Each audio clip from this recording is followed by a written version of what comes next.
Uma jovem me escreveu pedindo ajuda, dizendo: eu fico muito mal vendo todo o mal que acontece no mundo.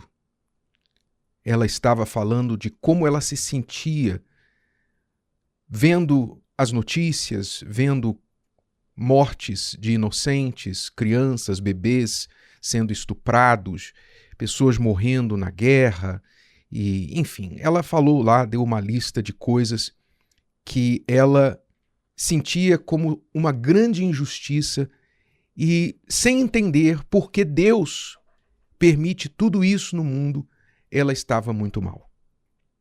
Então, dois conselhos que eu tenho para ela e eu dou para você também, que também com certeza já sentiu isso. Quantas vezes nós olhamos para o mundo, olhamos ao nosso redor, vemos injustiças gritantes e sentimos raiva, ódio. Às vezes nos sobe uma vontade de fazer justiça com as próprias mãos, não é? Mas não se esqueça que justiça com as suas próprias mãos certamente vai resultar em injustiça também, normalmente. Mas vamos lá aos dois conselhos que eu dei para ela e dou para você. Muito bem. O primeiro conselho é: você não deve ficar vendo tudo que se publica em redes sociais e noticiários. Não é? Uma dieta diária de horas e horas de consumo de notícias ruins não vai fazer bem para ninguém. Não vai fazer bem para a sua saúde mental. Eu não estou aqui defendendo a ignorância. Eu não estou dizendo aqui que ignorância é o paraíso. Não. Eu estou dizendo que você, pelos mesmos motivos que você não ingere lixo para fazer mal ao seu corpo, você também não deve ingerir informações que vão fazer mal à sua mente, à sua saúde mental, emocional, espiritual. Você não precisa ficar acompanhando tudo o que está acontecendo no mundo, todas as notícias que acontecem nesse mundo. Isso é uma dica, não é? Porque claramente transpareceu através da pergunta desta jovem que ela era ávida nos noticiários e nas redes sociais e em tudo que se fala de ruim neste mundo. E não se esqueça que, devido a um fator humano, que o ser humano ele está sempre inclinado para as más notícias, são más notícias que dão ibope, não é? Não são as boas notícias que dão ibope normalmente, mas as más notícias que dão ibope. Então, quando você consome as notícias, você tem uma impressão que o mundo é 100% mal. Você tem a impressão que só acontece coisa ruim no mundo. Mas existem muitas coisas boas, graças a Deus, existem muitas coisas boas, existem muitas pessoas do bem e muitas coisas boas acontecendo no mundo, só que elas não ganham espaço nos noticiários. Então, quem julga o mundo pelos noticiários está captando uma visão enviesada, a visão daquilo que dá notícia. Então, por isso você tem que ser muito controlado, inteligente, comedido naquilo que você consome, seja de notícias ou de qualquer outro tipo de informação. Então, esse é o primeiro conselho. E o segundo ponto, mais profundo, não é? Por que nós sentimos esse senso de injustiça quando vemos coisas erradas acontecerem? Obviamente, se ela se sentia mal, se sente mal de ver tanto mal no mundo, isso é fruto de que dentro dela há um vetor, uma bússola que aponta para a justiça. Se nós não tivéssemos dentro da gente um padrão do que é certo e errado, nós não estaríamos nem aí com as injustiças do mundo. Porque se não há certo e não há errado, então quem está dizendo que aquela guerra foi errada? Que aquela morte foi errada? Não é? Nós só sentimos que acontecem injustiças no mundo porque dentro da gente há um senso de justiça. Há um senso natural de certo e errado, que ninguém precisa ensinar a gente. Nós já nascemos, são leis naturais que Deus escreveu no coração humano. É o DNA de Deus dentro da gente, na nossa consciência. Então, logo, você entende, se eu consigo perceber as injustiças no mundo, Só isso em si já é uma fagulha de Deus dentro de mim. Deus está me ajudando a enxergar um pouquinho, veja só, um pouquinho do que ele enxerga na totalidade. Deus é onisciente, ele vê tudo. E o que a gente vê é apenas uma pequena parcela do que acontece no mundo. Então, nós podemos sentir um pouquinho da dor que Deus sente. A pergunta, então, é o seguinte: por que Deus permite que esse mal, que coisas más aconteçam? Vamos lá. Você tem que entender, nós temos que entender que nós vivemos em um mundo doente. Um mundo doentio. Um mundo que deu as costas para Deus e continua, na sua maioria, dando as costas para Deus.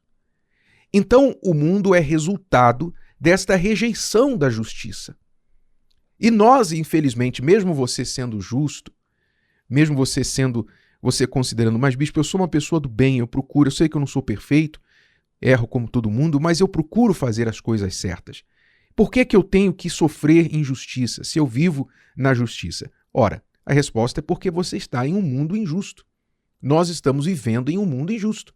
Como você pode caminhar, por exemplo, todo vestido de branco, no meio da lama, e não respingar nenhuma partícula de lama na sua roupa branca? Não dá, não é verdade? Se você andar na lama, vestido de branco, você vai ter algumas manchas na sua roupa. E nós estamos vivendo em um mundo, um lamaçal moral. Um lamaçal moral. E por isso, as injustiças deste mundo respingam sobre os justos. É o que é, não por escolha de Deus, mas por escolha do ser humano. Primeiro ponto. E outro ponto que você tem que pensar é o seguinte: Deus está indiferente, então, diante de tudo isso? Deus não se importa? Por que ele não interfere se ele é todo poderoso? Por que ele não interfere para acabar logo com isso? Deus já interferiu para nos dar um escape e vai interferir no final para dar um desfecho a esse mundo. Não tenha dúvida disso. Por isso a Bíblia fala do juízo final. A nossa esperança é que haverá um juízo final. Haverá uma justiça final, onde todos os is vão receber seus pingos e todos os t's vão ser cortados. Não tenha dúvida disso. Tá? Então essa é a esperança que há dentro da gente. Agora, a pergunta que você tem que se fazer também é a seguinte: Deus não se envolve? Sim, se envolve. Como que ele se envolveu? É só você parar e pensar. Qual foi o maior mal já cometido na história da humanidade? Se você tivesse que dizer para mim assim, do seu conhecimento, qual a maior maldade que o ser humano já cometeu em toda a sua existência? Qual foi o ato mais cruel, mais vil que ele já cometeu? Alguém vai dizer, foi o Holocausto, foi Hitler. Alguém vai dizer, foi o estupro daquele bebê inocente. Foi essa guerra que matou milhões de pessoas, e etc, etc. Não. O ato mais cruel que o ser humano já cometeu foi matar o Filho de Deus. Ou seja, o ato mais cruel deste mundo, a maior maldade já cometida neste mundo, não foi sofrida pelo ser humano,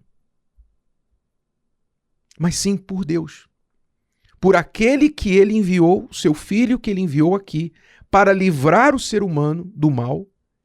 Ele que foi verdadeiramente o único inocente, pagou um preço alto, sofreu uma morte cruel na cruz. Por quê? Porque ele queria tomar o nosso sofrimento. Você lê isso lá no livro de Isaías, capítulo 53, falando do Senhor Jesus. Olha só como ele se envolveu no nosso sofrimento. Era desprezado e o mais rejeitado entre os homens, homem de dores, e experimentado nos sofrimentos, e como um de quem os homens escondiam o rosto. Era desprezado e não fizemos dele caso algum. Aí está a razão porque o mundo sofre. Deus veio a esse mundo e o mundo não fez caso algum dele. E continua não fazendo caso algum. Por isso o sofrimento. Mas aqueles que escolhem crer nele, então recebem imediatamente, recebem o perdão dos seus pecados, juntamente com o perdão recebem a paz, e com essa paz recebem uma esperança. A esperança que há em mim, que há em você, que crê no Senhor Jesus, a esperança de que Ele vai fazer tudo certo, Ele vai colocar tudo a limpo no juízo final. Essa esperança é o que nos faz acordar de manhã, dar um passo à frente do outro a cada dia, respirar fundo e confiar e esperar que no final a justiça vai vencer. É essa a esperança. A nossa esperança é Ele. A nossa esperança não é em um governante, não é em um governo, não é em uma pessoa, um ser humano, em nenhum programa social deste mundo, nenhuma ideologia. A nossa esperança está nele, pois somente Ele poderá fazer a verdadeira justiça na nossa vida. E se você não crê nisso, então aí eu entendo por que você sofre. Eu entendo por que você geme. É muito difícil viver nesse mundo sem esperança. Mas aqueles que creem nele, a esperança se renova cada dia. E cada dia se torna mais próxima. Mais próximo esse juízo final, em que nós veremos todos os nossos porquês respondidos e toda a nossa sede de justiça saciada. Se o vídeo de hoje te ajudou, você conhece alguém que vai ser ajudado por essa mensagem, passe adiante. E se você ainda não inscreveu aqui no canal, inscreva-se agora. Até a próxima.